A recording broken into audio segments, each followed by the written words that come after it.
Bonjour, dans cette vidéo je vais vous présenter les différents mouvements qu'il existe. Donc je commencerai par le mouvement de translation.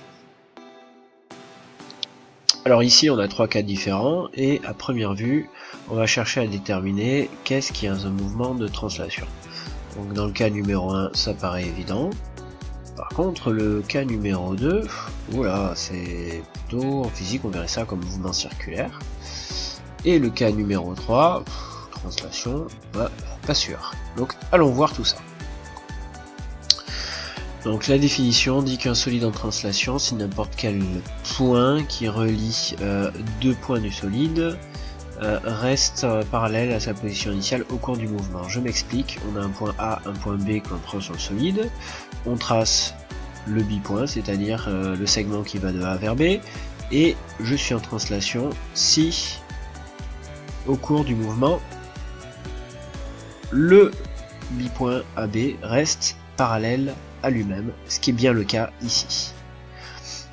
Donc, par exemple, on a un mouvement de translation rectiligne qui peut exister, ça, tout le monde s'accorde à dire que dans ce cas-là, on est bien en translation, mais on peut aussi avoir, par exemple, un mouvement de translation tel que celui-là, tel que le mouvement de translation de l'essuie-glace, parce qu'en effet, les points A et B, ils restent toujours parallèles à eux-mêmes au cours du temps. Bien que la trajectoire du point A ou la trajectoire du point B, ce soit un arc de cercle. C'est pas parce qu'on a une trajectoire qui est circulaire que ça veut dire qu'on a un mouvement de rotation. Au final, à retenir ici, premier mouvement étudié, mouvement de translation, et ensuite on peut avoir trois cas de translation. Le premier, c'est la translation dite rectiligne, c'est la plus commune sur laquelle on s'entend. Ensuite, on peut avoir une translation circulaire, comme c'était le cas de l'essuie-glace de bus vu précédemment, mais on peut très bien avoir une translation quelconque. Pourquoi quelconque? Parce que c'est la trajectoire que suit le point du moment à ce que le solide reste toujours parallèle à lui-même. Ensuite, mouvement de rotation. Donc second type de mouvement, le premier c'était translation, le second c'est rotation. Définition, un solide est en rotation si tous les points du solide décrivent des cercles concentriques centrés sur l'axe de rotation.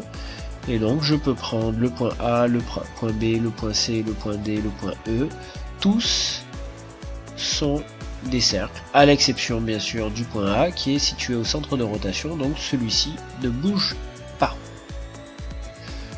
Donc l'hélice de l'avion décrit un mouvement de rotation de centre A.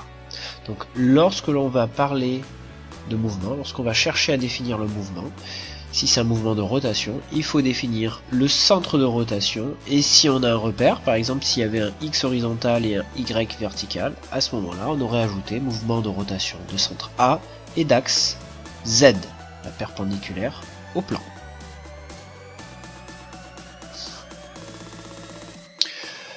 Alors juste ce qu'il faut retenir dans ce type de mouvement, c'est qu'on va définir le mouvement à partir d'un élément bien particulier qui est la vitesse angulaire notée oméga. Lorsque c'est noté oméga, l'unité c'est des radians par seconde, des radians seconde moins 1. Cela permet de définir à quelle vitesse le solide va tourner. Et quel que soit, ça ne dépend pas du point auquel on regarde, c'est quel que soit le point étudié, le solide tournera exactement à la même vitesse angulaire. Ça ne dépend pas du point, c'est pas défini pour un point. Des fois on peut parler avec un grand N lorsque c'est exprimé en tours par minute, et faut se rappeler de la conversion qu'on a déjà vue par le passé, oméga est égal à pi fois n sur 30. Je récapitule, pour l'instant on a vu qu'il existait deux types de mouvements. Le mouvement de translation qui peut être décliné en translation quelconque, translation circulaire ou en translation rectiligne. Il existe un second mouvement qui est un mouvement de rotation. Et le dernier mouvement, c'est un mouvement qu'on appelle plan quelconque. Et on va essayer de comprendre ce que c'est. Par exemple, le solide qui est illustré ici est en mouvement plan quelconque. Maintenant, on va choisir deux points du solide, comme on l'avait fait dans le cas de la translation. On va joindre ces deux points, on va tracer le bipoint, et on va regarder ce qui va se passer au cours du temps. Et on se rend compte que ce bipoint-là ne reste pas parallèle au cours du temps.